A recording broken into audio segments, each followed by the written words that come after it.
Okay guys, this is the second tutorial on Cursed Treasure Don't Touch My Gems. Once again, I'm Jason, and today we're going to be covering levels 8 through 11. If you were following along since the last tutorial, when we left off we were level 9, and since then my character has leveled up to level 14, but we haven't done any other missions. So if you want to do that, I would suggest also leveling up to level 14, and here are what my current skills look like.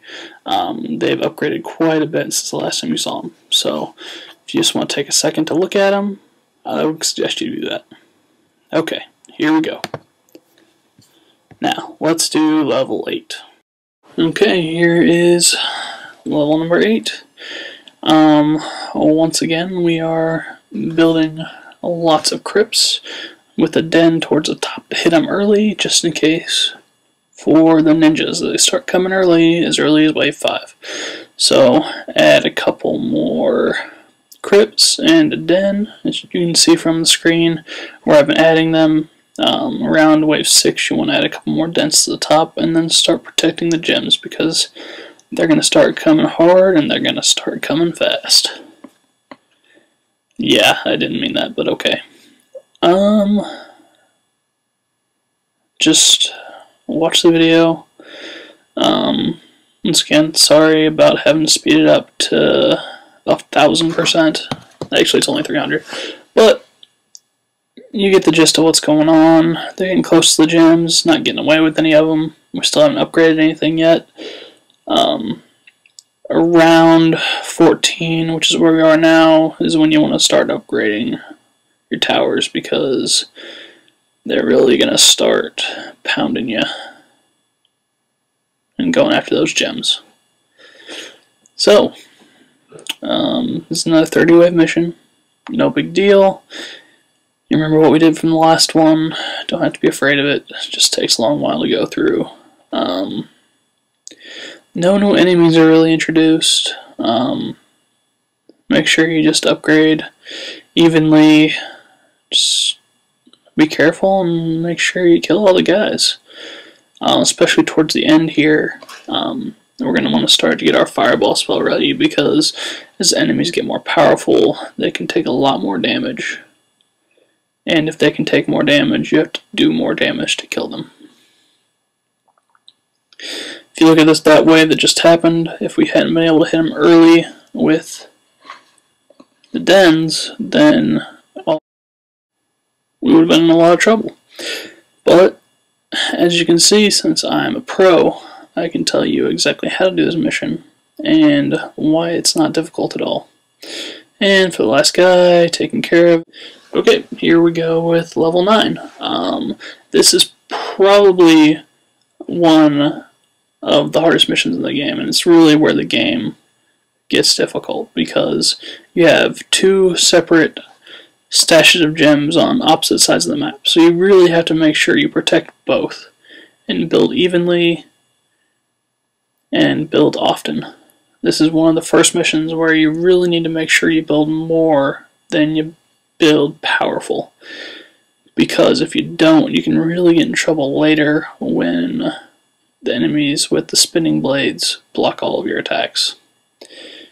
And it doesn't matter how powerful it is, they're still going to block it or reflect it, or whatever it is they do. Yep, and after that, we're just gonna build more towards the bottom, since I took most of our towers and gems at the top, so that way we don't waste a bunch of power on enemies that really have no effect on how the mission's gonna outcome. But still, things are going pretty well so far. No huge problems, just kind of building up more and more towers as we go. Looking ahead, we're going to really build up that bottom side, because if, like they did, the top gems are really just gone. There's still one up there, but it's not really that big a deal. We need to pick one to protect, since we only have 2 left. And in this instance, I picked the bottom one just because I had more built up there at that point in the first place. It's just a waste of time if you don't. Okay, last couple waves, just killing them, upgrading all my towers so that I can kill enemies quicker. That's wave 29, here's wave 30, and success. Okay, here we go with level 10. Just fighting back enemies like usual, putting in crypts first, as I like to do. Make sure we really chop down some trees down at the bottom. Coming up here in a couple waves. No big deal. This is not a very hard mission. It's actually one of the easiest in my opinion. And it's really the first time the temples really come in handy. Before this, they're really just there as decoration. But we can really start to see the kind of damage they can do on this level. So, place the dens sporadically on this one. Crypts and temples are really the way you want to go on this level. So, just pay attention to how I'm setting mine up, and we can really just go with this, you know? Everything's dying. We really want to start upgrading now since we hit wave 16. Before wave 16, it's not necessary at all. Yeah. Only this wave 20 where they almost got away with a gem.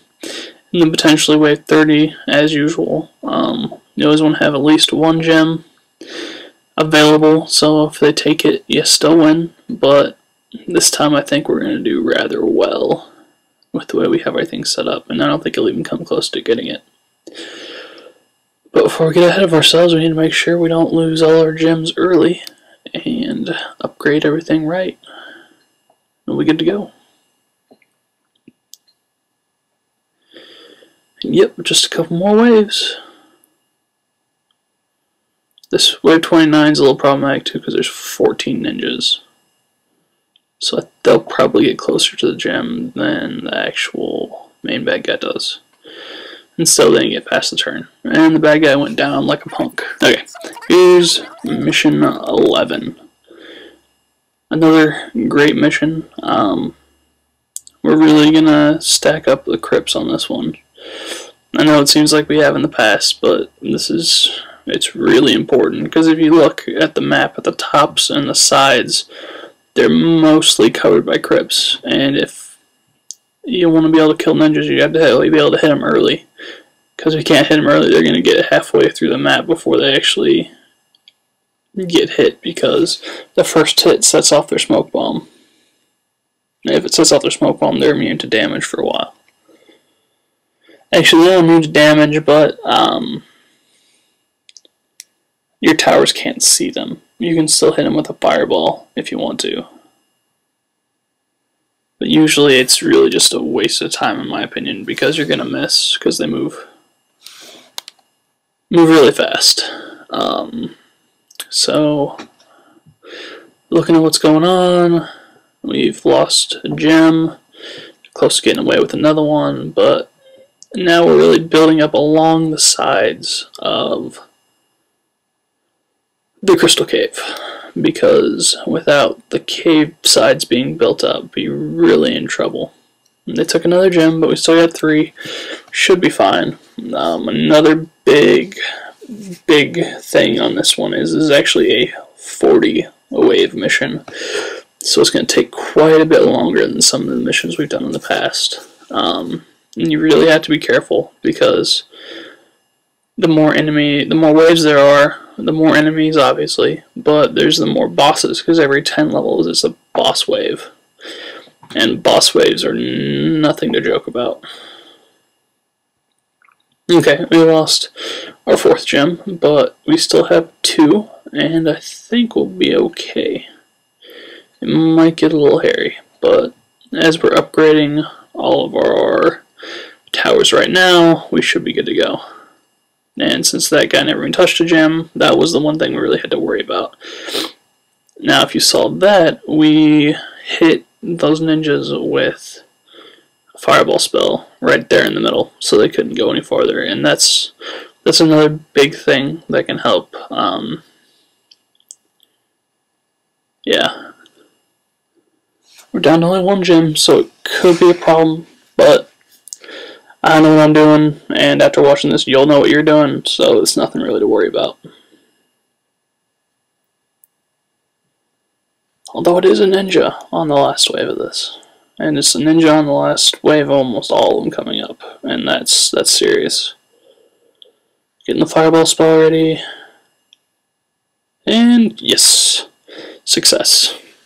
And that's how you beat level 11. Congratulations, you have finished tutorial number 2. Tune in next time and we'll go over levels 12 through 14.